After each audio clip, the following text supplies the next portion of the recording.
স্বরাষ্ট্র উপদেষ্টার দায়িত্ব যখন ছিলেন, তখন আপনার যে এক্সপেরিয়েন্স, আমি যেটি বলছিলাম যে নজিরবিহীন একটা খারাপ সময়ের মধ্যে আপনি দায়িত্ব নিয়েছিলেন।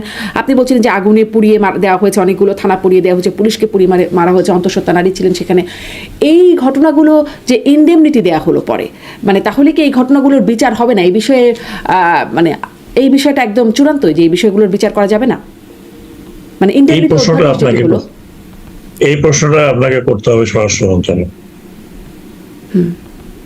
আচ্ছা আচ্ছা, এখন অবশ্য অধ্যাদেশগুলো নিয়েও একটু প্রশ্ন উঠছে, যখন রাষ্ট্রপতি বলছেন যে তিনি আসলে অনেক কিছুই জানতেনই না, যখন যে কাজগুলো হয়েছে তিনি একরকম অবরুদ্ধই তিনি ছিলেন। এটাও কি আপনার কোনো ধারণা আছে যে এতদিন চুপ্পু রাষ্ট্রপতি চুপ্পু, তিনি এখন কিভাবে মুখ খুলছেন? অ্যাকচুয়ালি আপনাকে দেখতে হবে যে কি সিচুয়েশন ছিল ওই সময়। একটা বলেছিলাম যে লিডারলেস আপরাইজিং, কোন নেতৃত্বের নিচে কিন্তু আপরাইজিং হয়নি, কোন পলিটিক্যাল পার্টির নিচে আপরাইজিং হয়নি, কোন পলিটিক্যাল নেতার কারণে আপরাইজিং হয়নি। এটা সম্পূর্ণ একটা স্বয়ংক্রিয়, যদি আমি বলি, আচ্ছা অ্যাটলিস্ট চাক্ষুস্থায়ী। পিছনে কে আছে কে ছিল না, কোন কোন কোন ফোর্স ছিল না ছিল, এগুলো অনেক কথা বলা হয়, কিন্তু ওই সময় দেখা গেছে যে এই ইয়াং জেনারেশন ছাত্ররা, এরা গুলি খেয়ে মরে যাচ্ছে, তারপরেও তো মানে পিছনে যায়নি। এটা ভেবেছিল 2-4টা গুলি মারলে লোক মরে যাবে, তারপর আর কেউ আসবে না, কিন্তু সেটা হয়নি। এটা একটা unprecedented uprising in the whole of the world. অনেক পলিটিক্যাল পার্টি বলেছে যে আমরা এর মধ্যে নাই, আমরা এর সাথে নাই। তাহলে কারা ছিল এটা? আমি যদি ধরে নিই যে এরাই ছিল, এই ইয়াং জেনারেশন, যাদেরকে পুলিশে নিয়ে টর্চার করেছে, যাদেরকে ভাতের হোটেলে নিয়ে ভাত খাওয়ানো হয়েছে, ইত্যাদি ইত্যাদি, মেলা কিছু নানান ধরনের ড্রামা হয়েছে। তো তারপরে যখন একটা গভর্নমেন্ট ফর্ম হলো, গভর্নমেন্টের ফর্ম হওয়াতে একটা জিনিস ওখানে অনেক অনেক জানেন, অনেক প্রভোকেশন ছিল যে যে রাষ্ট্রপতিকে অভিশংসন করে বের করে দাও, কনস্টিটিউশনকে বাতিল করে, কনস্টিটিউশন দ্বারা নয় রেভলিউশনারি কমান্ড কাউন্সিল তৈরি করে করো। কিন্তু একটা আধুনিক দেশ, আপনি এরকম ভাবে সবকিছু ফেলে দিয়ে, সংবিধান ফেলে দিয়ে আপনি রাষ্ট্র পরিচালনা করবেন, তাও আবার বাইরে এক জায়গায় আপনি জনগণের সামনে ওত নেবেন, এটা একটা মডার্ন রাষ্ট্রের বিষয় নয়। লিডারলেস কু বা লিডারলেস আপরাইজিং অনেক দেশে হয়েছে, এবং সেই সব দেশে এইসব করতে গিয়ে একটা কেওসের মতো এইসব দেশ চলে গেছে। এখন পর্যন্ত সেই কেওস থেকে বেরোতে পারেনি। আমি যদি বলি ইরাক, টিউনিসিয়া, ইজিপ্ট, এমনকি ইউরোপিয়ান কিছু, যেটা ইয়েলো রেভলিউশন যেটা আমরা বলেছি, সেখানে কিন্তু অনেক সময় লেগেছে টু সেটেল ডাউন। যার কারণ হচ্ছে যে এই ধরনের অনেক ঘটনাগুলো ঘটেছে এইভাবে।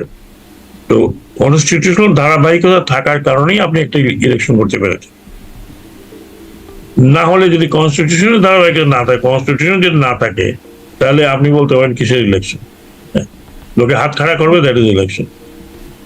এবং একটা রাষ্ট্রপতির ধারাবাহিকতা থাকলে, এখন রাষ্ট্রপতি আজকে বলছেন তিনি 2 বছর না 1.5 বছর বন্দি চালাচ্ছেন। হ্যাঁ, ওনার অনেক কাজ হতে রেস্ট্রিক্টেড করা হয়েছিল, কোনো সন্দেহ নেই, কিন্তু উনি তো বিভিন্ন সেরিমনিতে ছিলেন, গিয়েছেন 16 ডিসেম্বর, 21 ফেব্রুয়ারি, খুব মানে অনেকগুলো যেগুলোতে যাবার কথা তার, সেগুলোতে তিনি যেতে পারেন নাই, মানে 2-1টাতে গেছেন। কিছু কিছু তো শোনেন, আমি যেটা বলেছি যে একটা আনইউজুয়াল রেভলিউশন হয়েছে, এটাকে আপনি রেভলিউশন বলেন, আপনি এটাকে আপরাইজিং বলেন, যেটাই বলেন, আপনি যেইভাবে একটা গভর্নমেন্ট কোলাপস করে।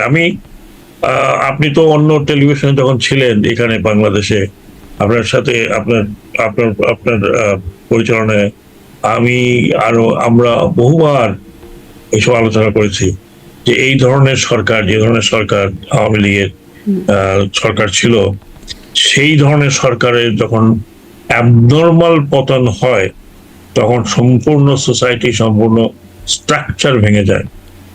এক্স্যাক্টলি বাংলাদেশে তাই হয়েছে।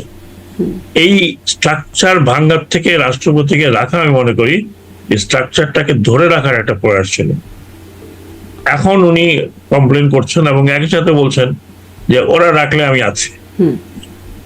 তো মানে আমার কাছে তো ওনার কথাবার্তাই মনে হচ্ছে যদিও উনি মহামান্য রাষ্ট্রপতি আছেন, তার সম্বন্ধে আমার কাছে একটু কেমন যেন মনে হচ্ছে যে হয় উনি এই 1.5 বছর একেবারে চুপচাপ থেকে একটু খেয়ে হেরে ফেলেছেন, অথবা ওনাকে এই ধরনের কথা না বললে শোভনীয় হতো বলে আমি মনে করি।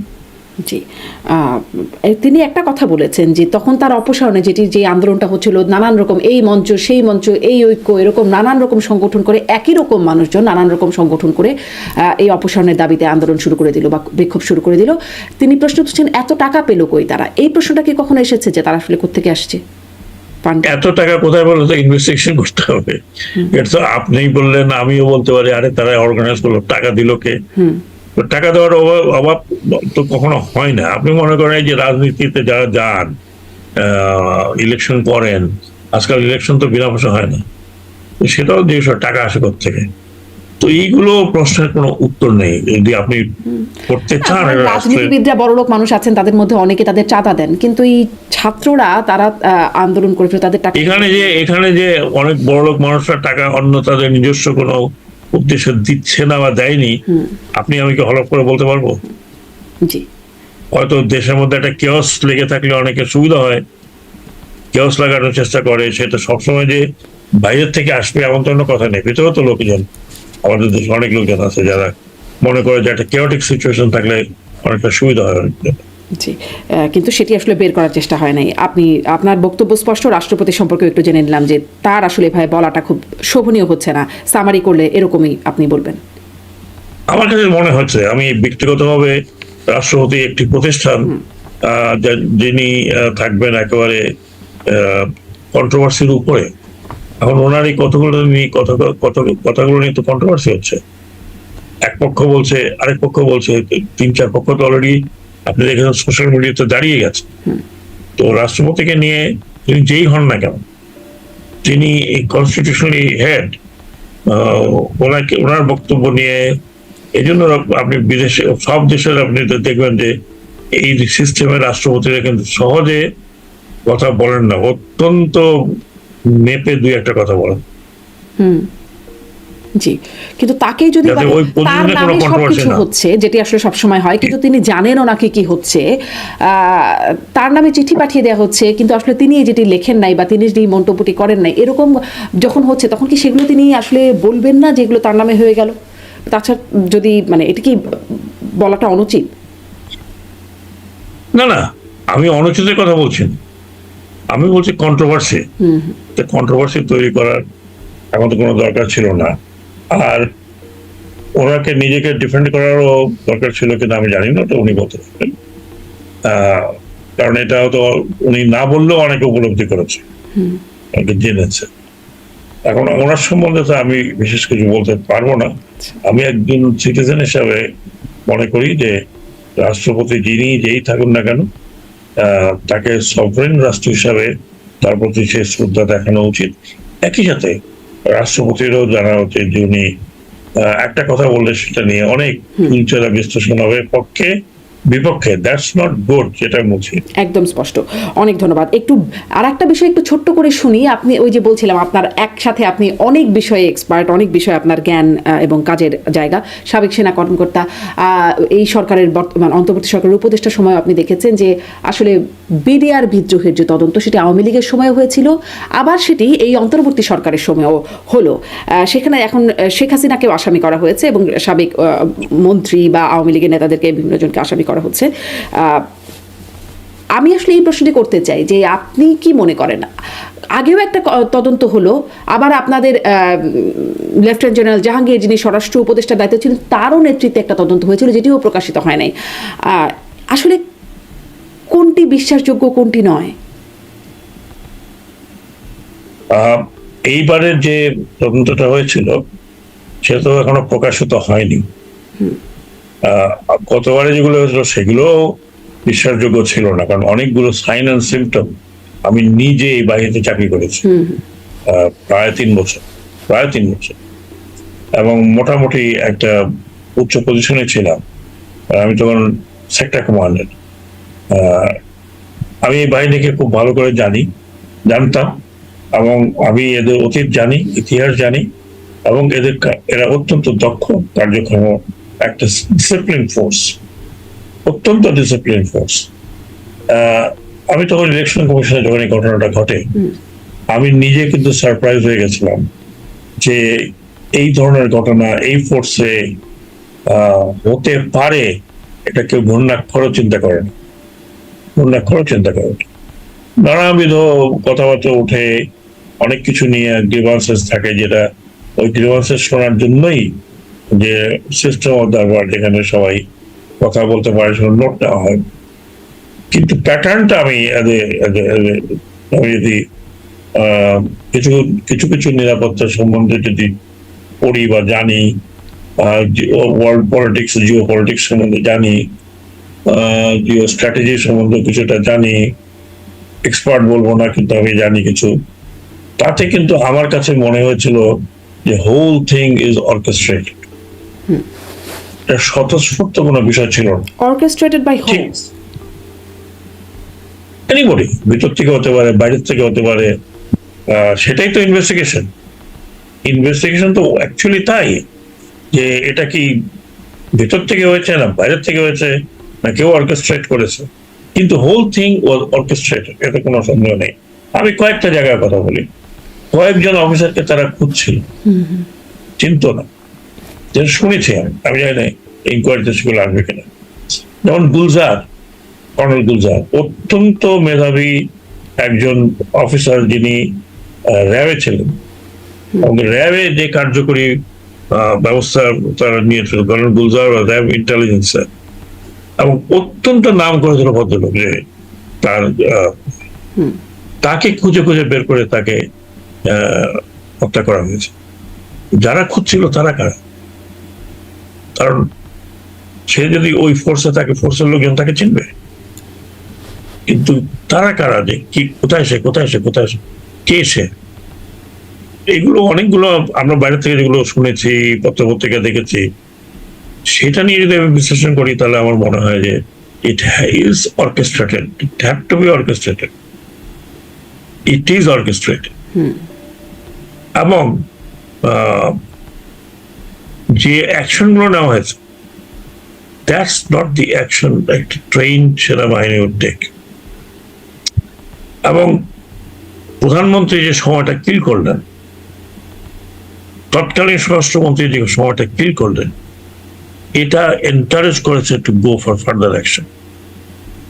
আপনি যদি, আমি ইনকোয়ারির মধ্যে ছিলাম না বা জানি না, কিন্তু আমি পত্র পত্রিকা, আমার সামরিক বাহিনীতে অনেকগুলো বছর চাকরি করা, এবং অনেক টার্মোয়েল দেখেছি বাংলাদেশে। 7 নভেম্বর আপনার মনে আছে, আপনার হয়তো অনেক ছোট ছিলেন বা মনেও নেই হয়তো আপনার, 7 নভেম্বরে যে ঘটনাটা বাংলাদেশে ঘটেছিল, যেটা বাংলাদেশ ওই সময় মাত্র কয়েক বছর বয়স, সেনাবাহিনী তেমন সুশৃঙ্খল মানে সুগঠিত নয়, এবং এটা একমাত্র, আমি আমার বইতে লিখেছি, আজকে বলছি না, একমাত্র লোক যিনি ঠেকিয়েছিলেন সেটা হচ্ছে প্রয়াত রাষ্ট্রপতি জিয়াউর রহমান। এবং আমরা কতিপয়, বলতে গেলে 20 থেকে 21 জন ওই দিন জিয়াউর রহমানের সাথে অফিসার ছিলেন। আমার নিজস্ব গণনা 30-এর বেশি হবে না, বাকি অফিসাররা ভয়ে এদিক ওদিক চলে গেছে। এবং আমি নিজের চোখে দেখেছি তিনি কিভাবে কত সাহসে এই জিনিসটাকে মোকাবেলা করেছেন। এবং এটা দ্যাট ওয়াজ অর্কেস্ট্রেটেড উইদিন, ভিতরের থেকেই বোঝা গিয়েছিল। এবং পরবর্তী পর্যায়ে আপনি জানেন যে তাহেরের বা জেএসডির ওই সময়কার যে সম্পৃক্ততা, কাজেই তৎকালীন বিডিআর, যেটা সেনাবাহিনীও নয়, একটি ফোর্স, ছোট ফোর্স, এবং তাদের কাজও কিন্তু অন্যরকম, সেই জায়গায় অফিসারদেরকে ধরে ধরে মারা, ইট ওয়াজ ডেফিনেটলি অর্কেস্ট্রেটেড। 7 নভেম্বরে ঘটেছে, সেগুলো অনেকগুলো কারণ ছিল, কারণ দেখিয়ে তারা এগুলো করেছে। বাট এইটা অর্কেস্ট্রেশন টোটাল, কারণ বলছেন আপনি 7 টপ টু নভেম্বরে বটম সেই ঘটনা যিনি নিয়ন্ত্রণ করলেন সেটি মানে জিয়াউর রহমান সেই সময় সাহসী তিনি ছিলেন। এই যে বিডিআর বিদ্রোহী ঘটনায় সাহসী কোনো সেনা কর্মকর্তা ছিল না যিনি এরকম ভূমিকা রাখতে পারতেন? সেনা কর্মকর্তা সাহসী ছিল কি ছিল না আমি সেরকম দেখিনি। সেনা প্রধানের ওই সময়কার যে action, that was not the correct action. এবং প্রধানমন্ত্রী যেভাবে সময় ক্ষেপণ করেছেন, that was not also correct. আপনার নিশ্চয়ই মনে আছে যে একটা ইন্টারভিউতে আপনাদের তৎকালীন সহকর্মী উপদেষ্টা আসিফ মাহমুদ সজীব ভুইয়া ছাত্রনেতা, তিনি বলেছিলেন যে তাদের যদি 5 তারিখে পতন না হতো শেখ হাসিনার, তাহলে সশস্ত্র বিপ্লবের প্রস্তুতি তাদের ছিল। মানে তাদের এই সশস্ত্র হয়ে ওঠাটা কিরকম ভাবে ছিল বা তাদের অস্ত্রশস্ত্র উৎস কি ছিল, এগুলো কি কোনোভাবে কোনো জানাশোনা গেছে যে ছাত্র? না না না না না, এগুলো তো শোনেন, অনেক সময় কি রেটরিক হয় যে ওই তারিখে ওটা না হলে আমি এটা করতাম, সশস্ত্র বিপ্লব করতাম। এখন সশস্ত্র বিপ্লব বলে দিলাম, কিন্তু এটা তো কোনো, তাও আমি তো বলতে পারি যে 5 তারিখে যদি না হতো তাহলে আমরা প্রস্তুতি নিয়ে ঝেঁপিয়ে পড়তাম। কিসের প্রস্তুতি? সেজন্য প্রস্তুতি আমরা দেখিনি। উনি বলেছেন, উনি এই কথাটা কেন বলেছেন, ওনাদের কি প্রস্তুতি ছিল এটা সম্বন্ধে কিন্তু at least I have no idea. জি, স্পষ্ট মানে সেই প্রস্তুতি সম্পর্কেও কোনো ইনকোয়ারি হলো না, ওই অস্ত্রগুলো কাদের হাতে কিভাবে গেল সেগুলো নিয়েও কোনো ইনকোয়ারি হলো না।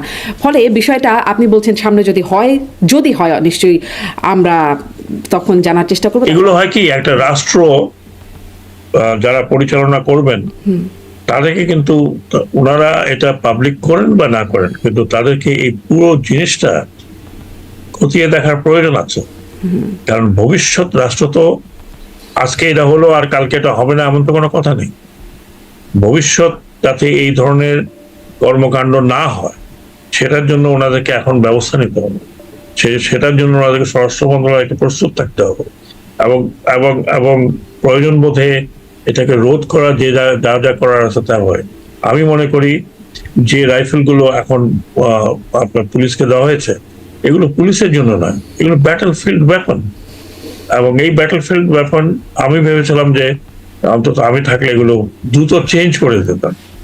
হ্যাঁ, পুলিশকে আমি বলেছিলাম তখন, পুলিশকে অ্যাড্রেস করতে গিয়ে, যে আমি আপনাদেরকে দানব পুলিশ তৈরি করতে চাই না, আমি আপনাকে দানব পুলিশ হিসাবে আখ্যায়িত যাতে মানুষ না করে সেই জন্য মানবিক পুলিশে পরিণত করতে যা যা করা দরকার সেটাই করব। কিন্তু হয়নি। এখনো তাদের হাতে এই অত্যন্ত মারণাস্ত্র এগুলো, কারণ এই রাইফেল গুলো বেসিক্যালি ছিল ফর দি আর্মি বা arm forces.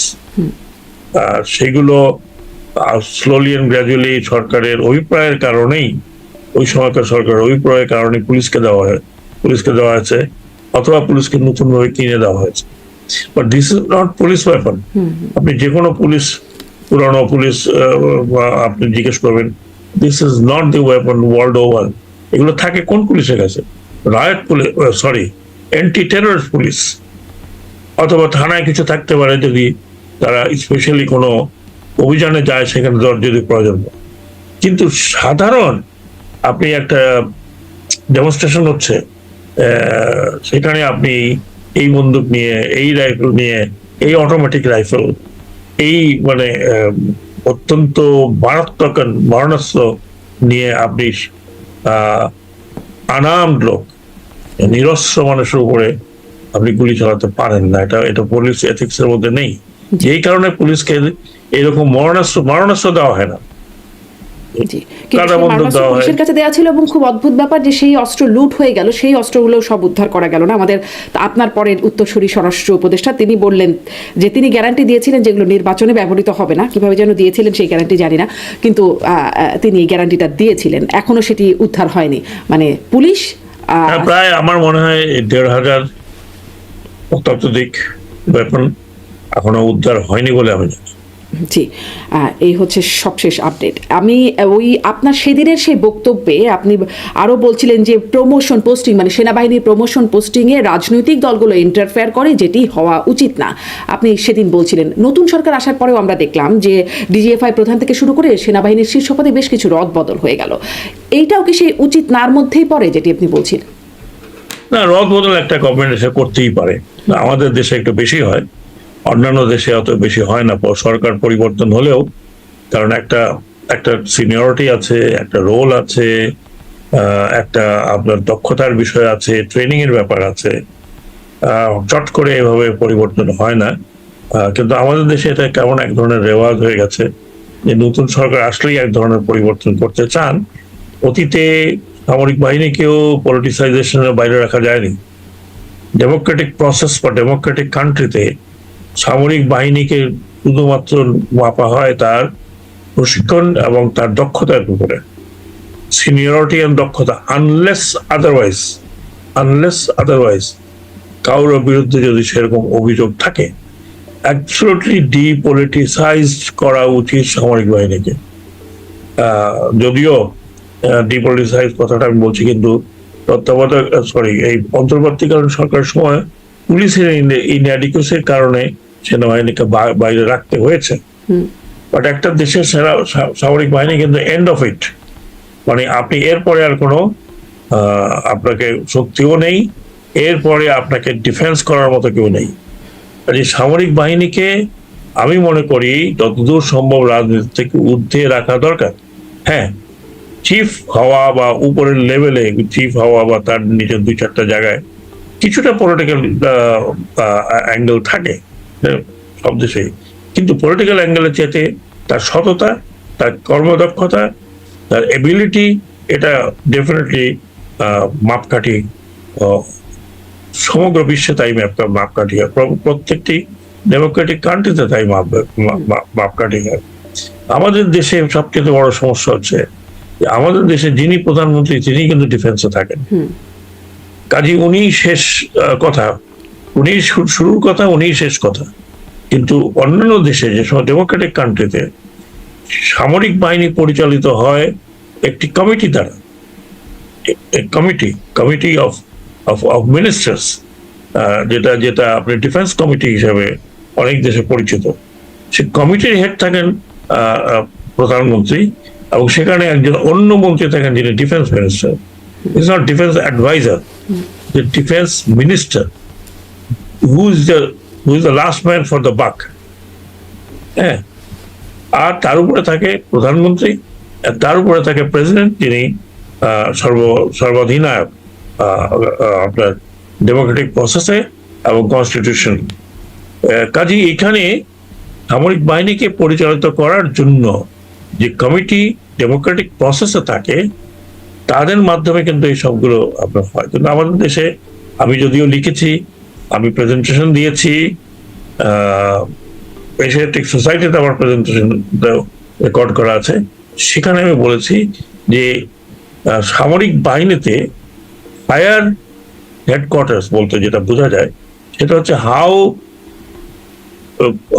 Military is controlled and commanded by the civilian government.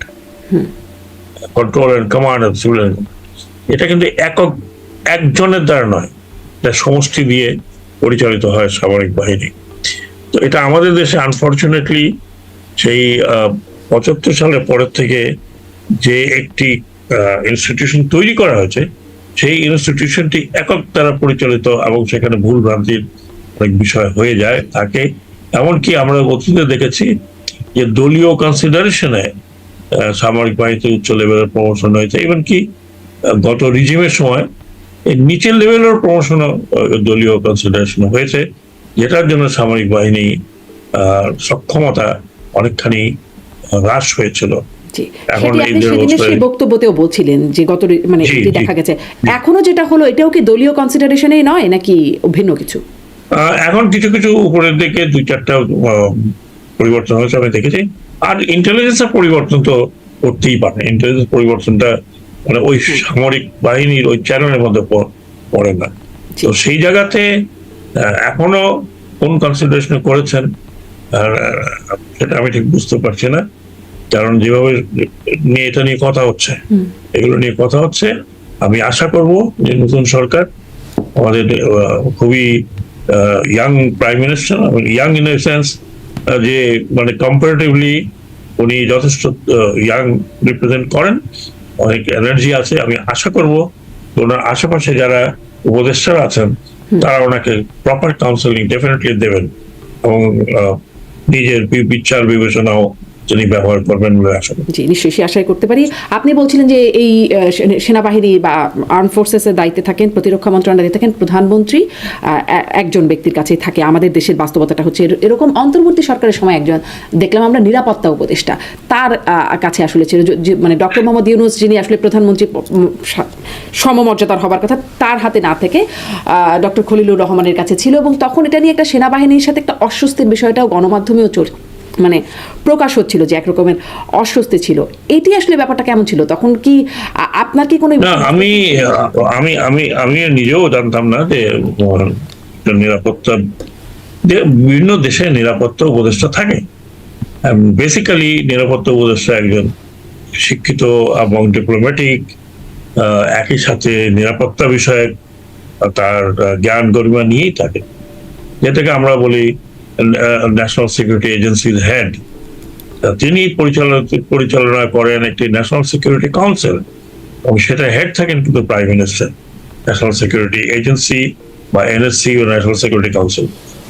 আমাদের এখানে ইন্টারিম গভর্নমেন্টের যেটা হয়েছিল সেটা একটা হঠাৎ করেই উনি একটা অ্যাপয়েন্টমেন্ট দিয়েছেন, কিন্তু সেই অ্যাপয়েন্টমেন্টটা প্রথমে শোনা গেছিল যে এটা রোহিঙ্গা বিষয়ক স্পেশাল হিসাবে। ডিফেন্স অ্যাডভাইজার যদি নিরাপত্তা উপদেষ্টা বলা হয়, তাহলে নিরাপত্তা শুধু আর্ম ফোর্সেস তা নয়, ন্যাশনাল সিকিউরিটি শুধু যে আর্ম ফোর্সেস তা নয়, national security is overall. Even police can come under national security. Food security is national security. Youth security is national security. Population security. So, আপনি যাই ধরুন না কেন, whichever is concerned with the well-being of the state, ওটা সিকিউরিটির মধ্যে পড়ে। কাজে ন্যাশনাল সিকিউরিটি যখন আমরা বলি, তখন যে শুধুমাত্র আর্ম ফোর্সেস তা নয়, ন্যাশনাল সিকিউরিটির আরো অন্যান্য এলিমেন্ট গুলো আছে। আপনি মনে করেন যদি দেশে দুর্ভিক্ষ হয়, তাহলে তো কান্ট্রি ইজ নট সিকিউর, তাই না? দেশে যদি রায়ট লাগে, কান্ট্রি ইজ নট সিকিউর।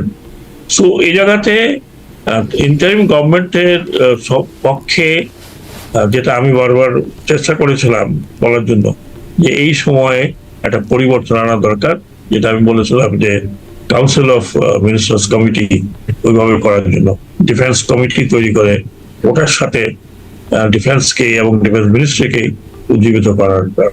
কারণ ইন এনি কেস একটা ডেমোক্রেটিক কান্ট্রিতে is the civilian control over the arm forces. এটা কোনো নতুন বিষয় আমি বলছি, নতুন থিওরি নয়, ওয়ার্ল্ড ওভার। আপনি পার্শ্ববর্তী দেশে দেখছেন, জি, মানে সেটা তো বাস্তবায়ন হয় নাই, মানে আপনার সেই আমাদের দেশে বাস্তবায়ন হয়নি, এটা বাস্তবায়ন হয়নি দিয়েছিলেন, কিন্তু সেটি আসলে খুব বাস্তবায়ন হলো না। কিন্তু এটা কি আমি এখনো কেউ বললে আমি পরামর্শ দিতে রাজি আছি, ছোটখাটো পরামর্শ আমার, কিন্তু এটা আর্ম ফোর্সেস সবাই জানেন কিভাবে এটাকে করতে হবে। সেটি বাস্তবায়ন হয়নি। নিরাপত্তা উপদেষ্টার দায়িত্বে ছিলেন তিনি, এবং এখন এখনকার সময় খুব আলোচনার বিষয় হচ্ছে সেই নিরাপত্তা উপদেষ্টা যাকে নিয়ে বিএনপির ব্যাপক আপত্তি ছিল যে বিদেশি নাগরিক কিভাবে নিরাপত্তা উপদেষ্টা হয়। ডক্টর মোহাম্মদ ইউনূস কোন আক্কেলে তাকে নিরাপত্তা উপদেষ্টা বানিয়েছেন? একদম স্বরাষ্ট্রমন্ত্রী বর্তমানে, যে তিনি এই প্রশ্নগুলো তুলেছিলেন, কিন্তু এখন এসে তিনি পররাষ্ট্রমন্ত্রী হয়ে গেলেন।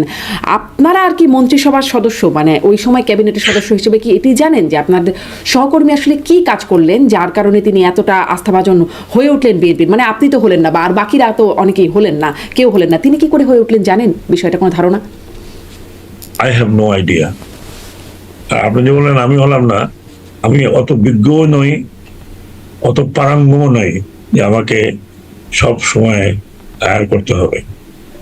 সো এটা বিষয়টা তো আমি যেহেতু জানি না, এটা নিয়ে কখনো আলোচনা হয়নি, বরং আই ওয়াজ লিটল সারপ্রাইজ যখন আমি দেখলাম যে উনি ওক নিতে গিয়েছেন। কারণ এটা নিয়ে কানাঘুষাও আমাদের মধ্যে হয়েছে বলে আমি জানি না, আমি জানি না, হয়তো যারা আরো ক্লোজ ছিলেন তারা জানেন কিনা, I don't know, but I don't know এটা এই জিনিসটা কোর্টে কোথাও ডিসকাশনও হয়নি। হয় যদি থাকে তাহলে লিমিটেড কেউ জানতে পারে, আচ্ছা, নট মি। আচ্ছা।